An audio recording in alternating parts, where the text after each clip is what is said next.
Hello everybody and welcome back to a new weekly reading vlog. It is the third week of the Owls Readathon as I'm halfway through. I'm slowly getting a little bit exhausted of vlogging for like now into going 3 weeks straight. I'm gonna keep going, I'm gonna push through. I was meant to start this vlog yesterday on Thursday. I just didn't want to. I was just having a day where I just needed to not think about vlogging. I just wanted to chill. In this vlog I'm thinking I might end up finishing the book that I'm reading at the moment, which is my third book for the readathon, and starting and finishing my fourth book for the my penultimate book for the readathon, which is great because then it only leaves one book left to finish, one book for probably the last vlog. I'm currently reading Moxie and I think over halfway. I'm very super excited to get through. I'm absolutely loving it. I'm thinking it's definitely like a 4.5 or like a 4.25 at the moment, even though I did talk about this book and like give a synopsis in this book in my last vlog, which I will link both of the first and second week in my description below for you to check out if you haven't seen them yet. I will still give a synopsis of this just so it's easier. This is about our main character Vivian, and she's kind of just sick and tired of the sexism that's rife within her school, especially around the football team, who are meant to be like these god tier popular people, and she's just tired of them getting special treatment just because they're guys. So she kind of sends out these like zines, which are kind of like newsletter leaflet sort of things, anonymously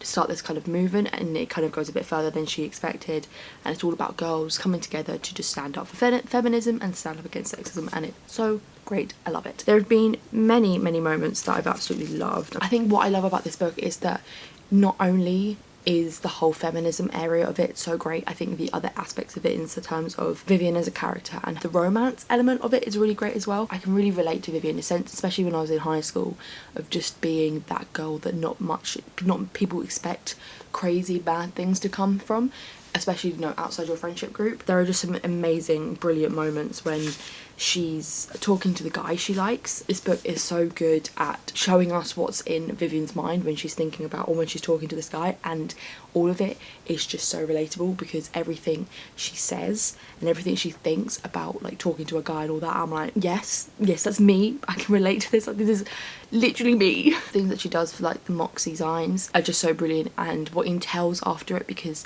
at the end of each zine she'll obviously give like an overarching mission like, girls, are you sick of this, blah blah blah, and then the thing she goes, if you are sick of this, do this on this day, to kind of stand up for it. She obviously gets very worried that these girls aren't going to do it, but when they do, some of the moments are so iconic. Even though you do deal with a lot of sexist comments in this book, overall there are so many empowering, amazing female moments in this, and it's just so great. There is one aspect of the book or the story that I'm very interested in, and I think is done very well. Vivian's got her best friend Claudia. She's got a few other friends, but she's got her best friend Claudia, who she's known since they were like really young, and they've been best friends since. When all this like feminist stuff starts happening, even though Claudia doesn't know that it's Vivian sending out these magazines sort of things, Claudia is very much like, oh, I don't see the point in it. She's one of those people who doesn't like to label herself as a feminist because of sometimes the label and the reputation that feminists have, but I think it's good that they have this perspective and they have someone maybe who's close to the girl who is doing all this, who is a bit like, I don't see the point in it, it's all a bit stupid, it's a bit all the top, I don't see what it's going to achieve, to kind of show that not all women do or straight away are like, yes, girl power, because even though there are women out there who are completely, for some reason, and it baffles my mind, against women's rights, like they just go, yes, women are meant to be in the kitchen, blah blah blah. There are some people who, even though they don't think about that, they are very reserved from speaking out about feminist rights, just because they are worried of being shot down and being worried about being one of those feminists that men hate, or one of those women that men hate, if you know what I mean. I think it's great that they include that, and it's just really interesting to see where this is going to go when maybe Claudia finds out that Vivian is the one to be sending all this stuff out. They do talk about like intersectional feminism. Vivian and her friend Lucy do note that just because they're fighting for feminist rights, they also have to include race in it as well, because Vivian and her friends, like majority of her friends, are white apart from Lucy, whose dad is Mexican. I think some of the black girls within the school, or the kind of non-white girls in school, feel like they're not allowed to be part of it because is this a thing that's open to everyone? Even though she's been inspired by her mum's, what her mum did when she was younger, she notes that the stuff that her mum did as younger was always white girls. There was never any non-white girls who were involved in it. I really like that this has opened the discussion to intersectional femininity or feminism. I think that's the phrase. My mind's just going, all the words, cannot say them. So I think that's a really great aspect that they've brought into it, because they can't not, because it's a very big part of feminism, not just race, but also like sexuality and gender identity. So those are my thoughts for it now. I'm gonna leave this here because I don't have much else to say. I will see you all later. Hello everybody, it is Saturday. I am down here, and down here means like this is my bed and I'm usually up over there filming. I am down here by my TBR bookshelf because I just want to kind of reorganize it a little bit. I did shove them in there in like an order. I did it in kind of genre order, but I kind of want to change it up a little bit to show and kind of help me in terms of what I'm reading each month, so it's really easy to kind of see it and go, ah yes, it's a bit more organized to my own brain. So I'm going to do that now while I maybe catch you up on what I've read of Moxie. So this is my TBR bookshelf. There's about 37 books on there, I think. Down here you've got more of like my adult-ish books because I have more than I actually first thought, and then up here is more just YA / any middle grade books I have. So I'm going to kind of organise it to put it in a bit more of a better order so I can look at it and go, ah yes, that makes more sense. If you hear any music, it's my dad downstairs playing music because he got himself, or he got for some way, I think he might have got it through work, he got a couple of Amazon Echo Dots. Let's just say me and my mum are a bit like, oh god. I am on about page 230 and I read about 50-60 pages yesterday and it is getting so good. It's getting incredible. I'm absolutely just loving it, and I think it's actually brilliant. I need my laptop because I've got some of my TBRs on here, so that will help me. I do want to say a trigger warning for sexual assault because there was a scene that came up that honestly was just so heartbreaking, and I was just sitting there in absolute shock. And even though I had stuff going on around me because I was in the living room reading it while my parents were there, I was literally just sitting there in absolute shock and just was haunted by how horrible the scene was and how horrible and what happened. And because at the school where the book is set, the boys are able to get away with all the sexism and all the misogynistic stuff that happens. It is honestly baffling when something like this, something so extreme like this happens, that they just brush it off. They don't care that when the girl goes and talks to a teacher about it, they just go, oh, just leave it, you know, take it as a compliment sort of thing, which is the worst thing. It's the most horrendous thing that could be said. Because it's Vivian's friend that it happens to, Vivian reacts in just such an amazing way, and she just keeps reminding her friend that it's not your fault and really supports her, being, and her friend's like, oh, I'm really sorry that I brought this to you, like, oh, you probably want to talk about a date that you went on. Vivian's like, no, that doesn't matter. What matters right now is that you're okay. Vivian is now stepping up. She's stepping it up, and it's getting really good, and I'm really intrigued to see where it's going because something's happened that I'm like, so how's this book going to end? How are we going to hopefully get to a point where we're like, right, these boys have been shut down, these boys have been stopped from doing what they've been doing. As I've said previously, Vivian is just such a great character that I can definitely relate to, and that's just emphasised like all the time. There's a moment when she gets asked out by the guy she likes and just how she reacts. Yes, that is me. I can feel that, I relate, because I relate to her so much. How I reacted to her getting asked out and how I reacted to her reaction was just, I was just there like, oh my god, I'm so happy for her, because I just felt like it was me. There's this new kind of game, as I hate calling it a game, but that's what they call it at the school, this game that the boys are doing, which is basically sexual assault. Vivian is telling Lucy, who's her friend, who's one like newer to the school, kind of saying like, oh yeah, they do stuff like this, you know, they do different games every year. Oh, for example, last year they did a game where they take photos of girls, of girls' skirts, and then post them online for points. And I literally had to pause and go, that is illegal. That is in the UK, that is illegal. It's called upskirting, and it's illegal. It just baffles me that these boys are able to get away with it, and the teachers probably know, because I know from experience, or I know from how teachers, or what teachers talk about, and I've heard teachers say it, that teachers know a lot. They talk. Teachers talk. The fact that the teachers probably know about this stuff and are doing nothing about it. So I'm going to try and stop talking so I can do this a bit better, because I'm done nothing really, and because I've been trying to talk and concentrate on telling you what I'm doing. I might set up a little time lapse of me kind of doing it on my camera while I'm still filming. I'll see you later, and I hope you enjoy the time lapse of me trying to arrange my TBR shelf, even though some of the things I haven't really changed. Pish posh, we'll see what happens.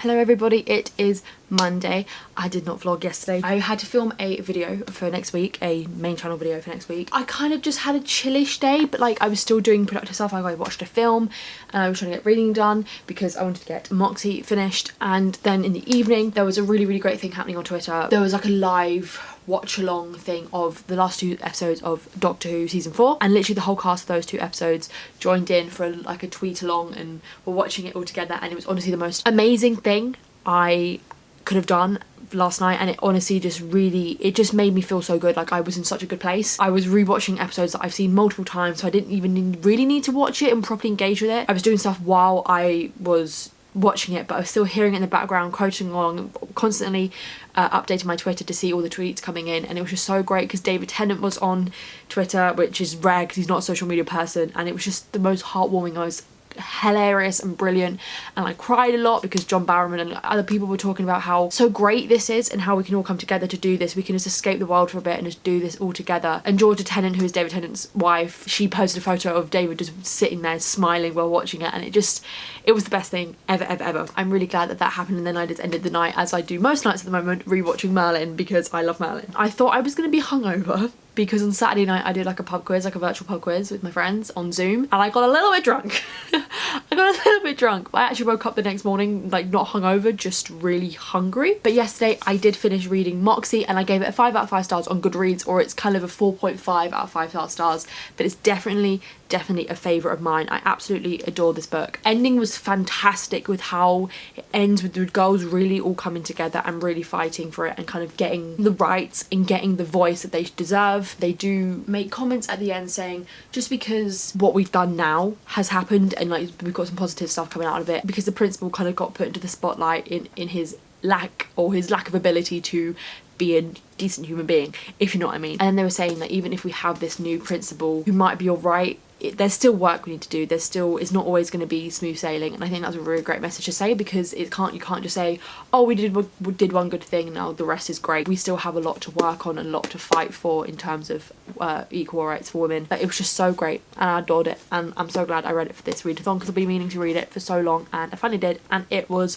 brilliant. So the penultimate book that I will be reading for the Owls Readathon is my smallest book. It is only 90, that's 90 pages, which makes me so happy because it means I'll probably get it done in like a couple of days. And that is Binti by Nnedi Okorafor. Finally, I kept saying Okafora and I don't know why, but then every time I went, oh that's wrong, I go back to say it, try to say it right. I didn't. As this is literally it's a Diddy book, it's a very Diddy book. I'm very excited to jump into it and see how it's gonna go. I know it's a kind of sci-fi fantasy book and I'm very excited, so I'm going to try and read about 50 pages, maybe a bit more of this today. The rest of the day I'm just going to chill, maybe do some editing. I need to start editing the video that I filmed yesterday. I don't think I have much else to say, so I will leave this here and I'll see you all later. Hello everybody, it is Tuesday. So yesterday I started reading and I did finish Binti. I read it in a day because it's about 90 pages, so I just thought I'd get it all read yesterday just so I can get it done. I gave it a 2.5 out of 5 stars. I think maybe because it's like high fantasy sci-fi, maybe in this like shorter form of like a novella, it didn't really work well or sit well with me, and I just didn't really get into it, and I just felt like it was a bit messy. I could see where she was trying to go and I could see what she wanted to do with it. There were parts of it that I did like or thought was good, but at the same time I just felt really lost and really just not engaged with it because it's just so short and I just felt like I'm thrust into it. A bit of a disappointment because I was really hoping I'd enjoy it,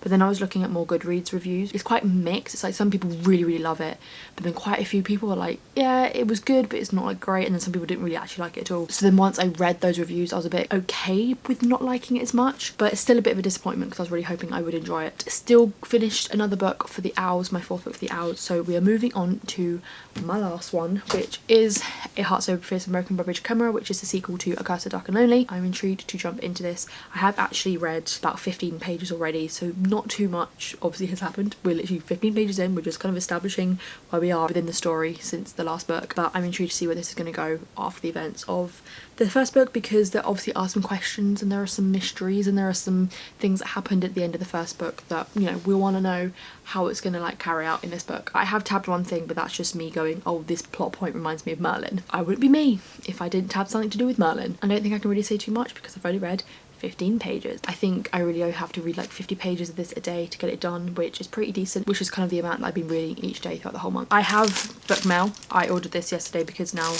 my parents have Prime. I'm utilising Prime a lot. I might have to get scissors, hold on. And it is King of Scars by Leigh Bardugo. I will be reading this in May along with some of my friends on my book Twitter group chat.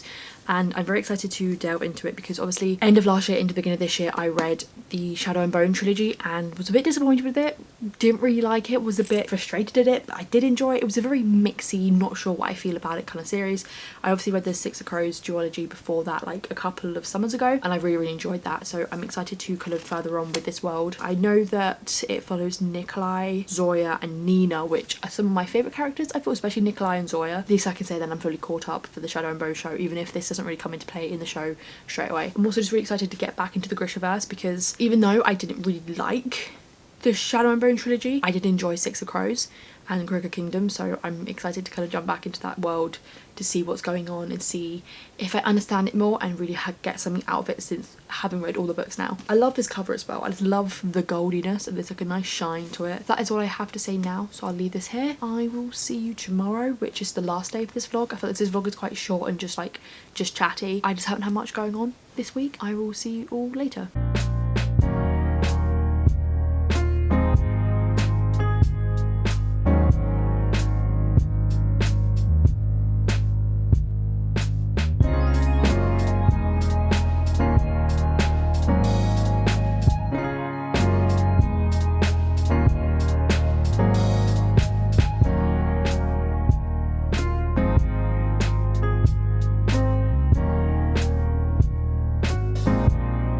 Hello everybody, I'm here to wrap up the vlog. This vlog I feel like has been a lot shorter than the other two vlogs and I don't know why. At least that's better for you because then you don't have to sit down and sit through me talking so much. Obviously, as you have seen in this vlog, I have finished one book, started and finished one book, and then started another book. So it's been a very productive week in terms of reading, and I'm very happy about that. My hours have gone swimmingly, but then I remember, I think a few days ago, I looked at how many books I need to read for the Newts, and I need to read like 9.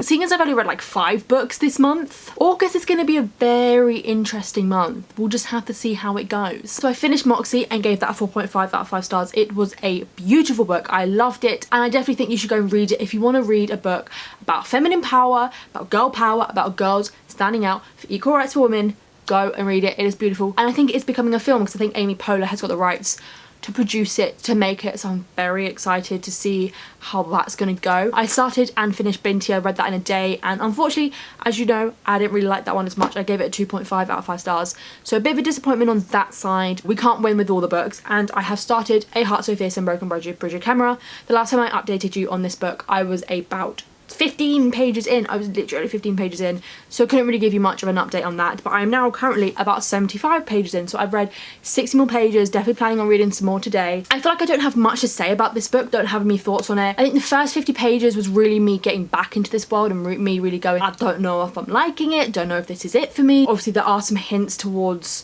what the romance path is going to go down and kind of stuff like that, and I'm definitely getting like Merlin vibes from this because I don't want to spoil this too much because obviously it's the second book in a sequel, but it follows the Merlin route in terms of wanting to banish magic, there possibly being a person threatening Ren's kind of title to the throne. I'm trying not to give away too much, and that stuff is kind of giving me Merlin vibes, and it's predominantly giving me Merlin vibes because I've been binge watching and rewatching Merlin a lot recently. It's giving me Merlin vibes in the sense of, because obviously in Merlin magic is eradicated, magic is not allowed, and then also you have the whole thing with Morgana wanting to take Arthur's throne, so you know, you kind of see where I'm coming at if you know Merlin and if you've read this book. I think maybe there's one thing I want to start doing is, because if you don't know, how I rate my books is every 50 pages. I think I talked about this in one of my other vlogs. Every 50 pages I give a rating of those 50 pages to then at the end I can kind of collate them all and give an average, like a solid average of like what I feel about the book. So I did it in this one just to kind of, so I can give like a benchmark of how I was feeling. I did it here where I kind of tabbed, we're at the 50 page mark, kind of like what my thoughts were and like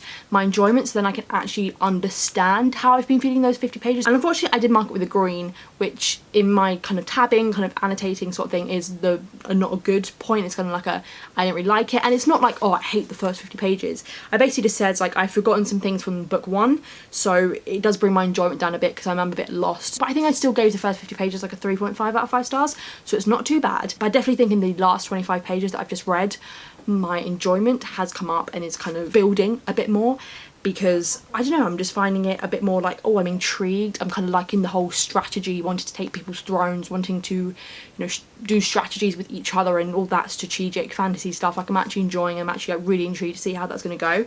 So I'm enjoying that. There is a new character we're introduced to called Tycho.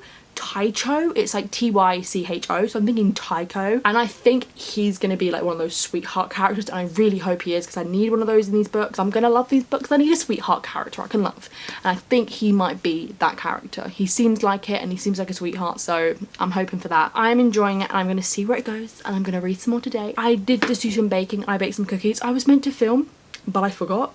Typical me, classic me. But for the rest of the night, I'm just going to chill with my parents, read. Maybe later tonight I'll watch some booktube. I will probably want to watch some booktube later tonight. So that is all for this vlog. I hope you enjoyed it. It was once again a very short one, but still, like, I feel like it was a productive one. I did some good reading. Overall, I think it's been a very mediocre week. Like, nothing much has happened, but I haven't really had any moments kind of like last week when I was feeling down. I think next week's vlog is going to be like a day longer, just because there's not 28 days in every month, so it's not going to be all the same amount of length for each vlog when I'm vlogging like a whole month. I hope you all enjoyed this vlog. Let me know in the comments below how your Owls reading is going. Are you nearly there? Are you like really on the edge? Have you finished? Because I know some of my friends have finished, and I'm like, to them, I'm obviously on my last book, but I'm nearly there. So if you finish, let me know. If you're nearly there, if you're like struggling, let me know so I can give you some encouragement, so I can be like, you can do it, I believe in you.